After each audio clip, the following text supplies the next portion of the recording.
avaient des problèmes de gastrite parce qu'ils ne mangeaient pas bien. Mais depuis qu'ils sont là, ils ont maintenant les problèmes de surpoids. Est-ce que maintenant, pasteur, Monsieur le DG, je veux vous indiquer, moi je veux vous faire arrêter. Je n'ai peur de personne. Un ministre qui va voler, un DG qui va voler, un haut fonctionnaire, je vais l'envoyer à Makala, moi, je vous l'ai dit. Allez corrompre, c'est à qui vous êtes habitué à corrompre, pas moi. Les gens sont en train de souffrir, on vous dit que les entreprises n'en ont rien. Mais regardez les DG là, la plupart d'entre eux avant leur nomination, ils n'avaient pas de belles chaussures. Il n'y a pas de chaussures. Aujourd'hui, ils sont toujours en croco. Où est-ce qu'ils ont trouvé l'argent? Ce sont devenus des héritiers. Hein? Il ne faut pas jouer avec les gens. Ça, la population souffre. Vous et vos commissionnaires, moi, je vais vous neutraliser. Alors, il faut des enquêtes dans ces pays. On doit aller quand même au ministère des Affaires foncières. Mais c'est le DG avant ta nomination, tu avais combien de maisons? Maintenant, tu en as combien? Vous n'êtes même pas, vous n'avez pas honte. Vous achetez des biens, vous mettez au nom de vos parents. Mais on va les arrêter. Qu'est-ce que vos parents ont fait pour avoir tant d'immeubles? Vous verrez de vrais audits dans ce pays. Je suis là. Je vais vous maîtriser, bande de voleurs. Alors, même les jours de Noël, vous volez. Alors, pasteur, oui. Parmi les recommandations, il y a une recommandation pour vous. Mais lorsqu'on dit qu'on ne veut pas que les politiques puissent s'ingérer dans la gestion des entreprises. Vous savez ce que ça veut dire? Oui. Parce que les politiques pèsent. Un politique, c'est un leader, vous ne pouvez pas le bousculer comme ça. On préfère venir prendre un agent ici à Télé 50, comme ça on va lui faire peur. N'oublie pas. Mais quelqu'un comme moi ici, je suis un élu du peuple. Ils disent qu'ils vont politiser les entreprises. Faux et archi-faux. L'administration a été politisée depuis plus de 30 ans. Dans cette administration-là, on y entre, à part nous qui avons eu la chance de concourir. On y entre sans avoir subi les moindres tests. Jusqu'au grade de secrétaire général.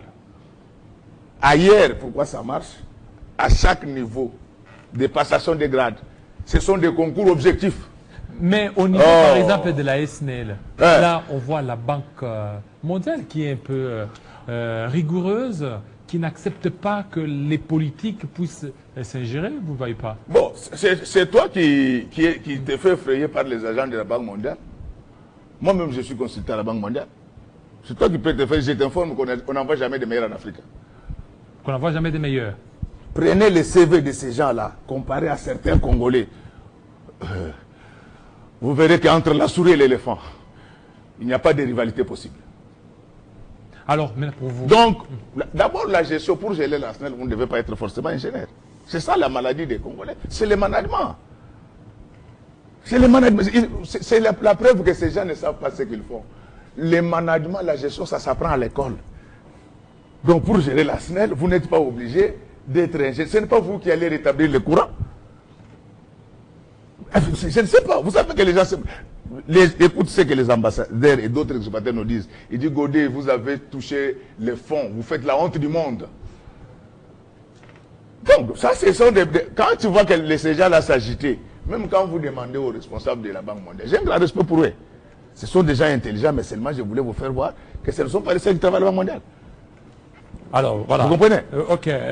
Donc, lorsque je dis je suis consultant à la Banque mondiale, c'est dans le cadre du système des Nations Unies. Je travaille avec toutes les organisations.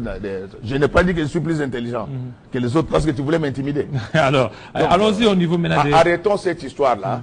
Bref, je veux vous dire comment les entreprises de par le monde se sont améliorées. Au-delà de ce que j'étais en train de dire, aujourd'hui, nous voulons voir dans notre charpente entrepreneuriale des comités de stratégie. Comité de stratégie. Va en Chine, tu vas trouver ça. Mais ces entreprises-là, quelle est l'entreprise qui peut appeler n'importe quel DG? Je mets au défi quiconque.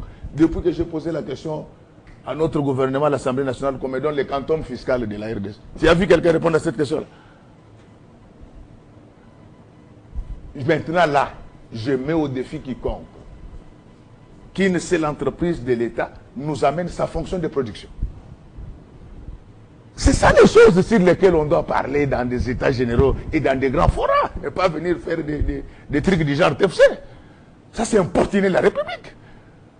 Moi, je n'ai pas dit que je suis plus intelligent que les autres. Mais c'est ahurissant. C'est ahurissant. Lorsque vous avez, je vais vous parler du comité, parce que vous allez mal lire sur Google et n'est pas. Donc, lorsque vous êtes en Chine, au-delà du conseil d'administration, au-delà du comité de gestion, ils ont des comités de stratégie. Dans ces comités de stratégie-là, qui y travaillent, ce sont des vrais chercheurs de la filière qui ont fait leurs preuves, aussi bien sur le plan national qu'international. Pas des gens qu'on fabrique ici. Je l'avais dit au Palais du Peuple, je l'ai dit, on peut améliorer encore davantage les conditions de nos professeurs d'université. Je l'ai dit à haute voix. Je l'avais dit devant la première ministre. Au moins 40% des professeurs que paye le gouvernement sont des faussaires. Des faussaires. Je l'ai dit, j'ai l'autorité de le dire. Il y en a qui ont fait leur thèse dans